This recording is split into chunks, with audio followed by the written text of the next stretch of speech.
Gebhula magebhula fasa ndoda emnyama wena waye Africa wabuya nenkanyezi abanye besayibheka phezulu esibhakabhakeni.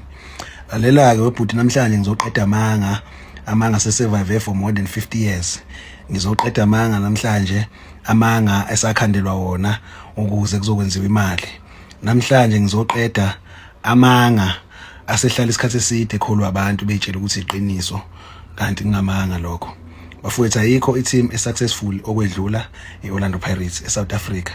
Lokho sikusho ngegreatness nangeindebe. Sikusho ngezinto eziningi esingayibala ekuthenini kunama legend ethu anama team adlala kwiPSL amanye akhe adlala kwiPSL. Ngizokutshela nje ngebhakaniya mfowethu kulezi indebe ezisuke ezibalwa ngoba kusuke kuthiwa mawusesha mhlawumbe uthi most successful team noma usesha nje ama team anama cup eMzansi. Indebe ezibalwayo ziqala lapha ngo1970 kuze kufike manje kwiPSL era eyaqala ngo1996. Kushuthi ukubalwa kweindebe kuqala ngo1970 akukho okungale kwa1960 kulezi indebe lezo Telkom Knockout Coca-Cola Hot Water MTN 8 Nedbank kuze kufike manje ukushintsha nokuguquka kweindebe. Bafowethu ke iPirates yafonywa ngo1937 efonyweni kwayo ngo1937 iPirates yayiwina indebe futhi almost zonke locally during those years from 1937. Lokho kuqoshiwe emlandweni kubhaliwe nakho ngakubuka la futhi kukhona na kwi-official website yeOrlando Pirates bafowethu. Kunama league esawathatha thina kudala sake sashaya ngisho i-clean sweep. Ngicabanga ukuthi angazi uyizwe leyo nto leyo the 1952 clean sweep lapho khona iPirates yathatha khona zonke indebe ezazikhona kwisizini. Saphinde futhi sashaya i-repeat kusukela ngo1950 u1951 bese kuba 1952 kuleyo repeat sashaya indebe i-repeat eyashawa ngo1950 1951 1952. Lokho kuyacacisela ngokusobala ukuthi iPirates successful kangakanani kodwa onke lawo macup lawo nalawo malike sasiwathatha ngaleso sikhathi awabalwa. Into eyenza ukuthi engabalwa kwaba nama team afonywayo ngesikhathi izwe selizokhululeka ngo1970 ngoba izwe la selizokhululeka ngo1970 alingakakhululeki but la selizokhululeka ziningi izinto ezasezenzeka zenzeka kalula futhi umuntu omnyama ekwazi ukuzenzela zona. iPirates ke kuyaye ukuthi makubalwa kungaqalwa ngale kwa1970 endebeni zayo kungaqalwa ku1937 njengoba yafonywa. Ama team kamakhulu esibakhulu nabo la eMzansi laba bawu2 kulaba bawu2 bafonywe after 1970 iChiefs nje i-idea yayo yaqhamuka ngo1969 ifonywa kahle ngo1970.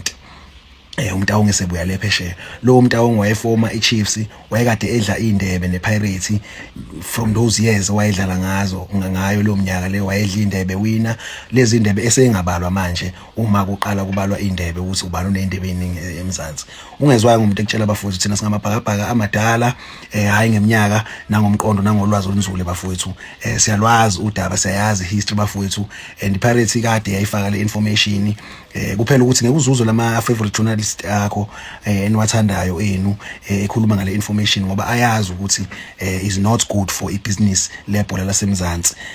Uma kukhona ingqongqo ekhona kuze kube mnandi ngoba football is a competition fanele kukhandwe enye ingqongqo ezoba khona ukuze kuzoba necompetition kuzoba nerivalry bese kuyaqala kwenziwa imali kugawa imali ngapha nangapha ngoba idumela ngeke libe khona engekho umuntu obanga naye isikhathi esiningi.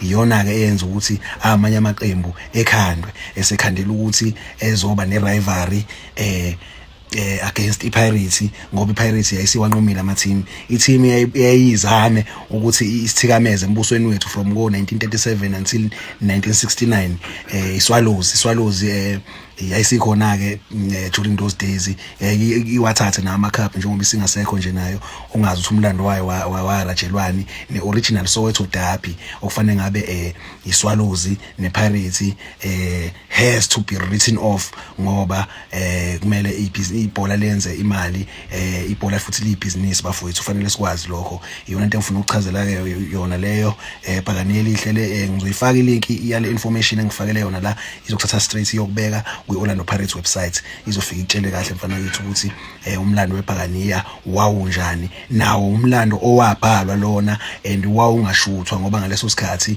wawungashuthwa. Zikhona izithombe nje ububona khona kwakushuthwa faxa but kwakungekho official noma nama hard drive azoseva le information kudala, so yagcina ibhalwe phansi lo information ngoba kwakuyilezo ikhathi lezo umhlaba ungakakhululeki kahle, ungakaqali nokukhululeka umhlaba, ngoba umhlaba waqala ukukhululeka ngabo 1970 bani.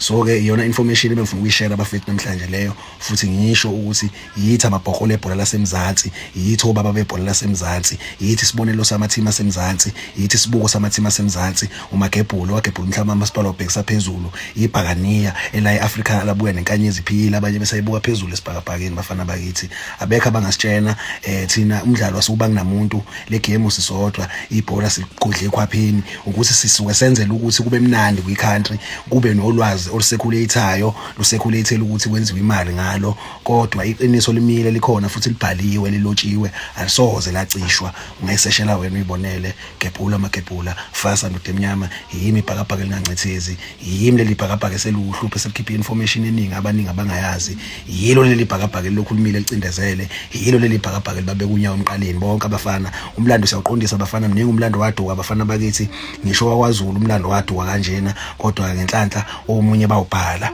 omunye kabawubhalanga, futhi ngeke ukhulume lo, sokhuluma ngawo lo bhaliwe khona, bese siyacomparisha sikhombisa ukuthi sizinkunzi nje lebhola laseMzansi. Ayikho i-team eyake yazala i-team enkulu eMzansi ngaphandle kwe-Orlando Pirates, ayikho i-team eyake yazala i-team eMzansi ngaphandle kwe-Pirates, ayikho i-team eyake yaba ne-legend elizoba ne-team edlala ku-Elite Division la eSouth Africa ngaphandle kwe-Orlando Pirates.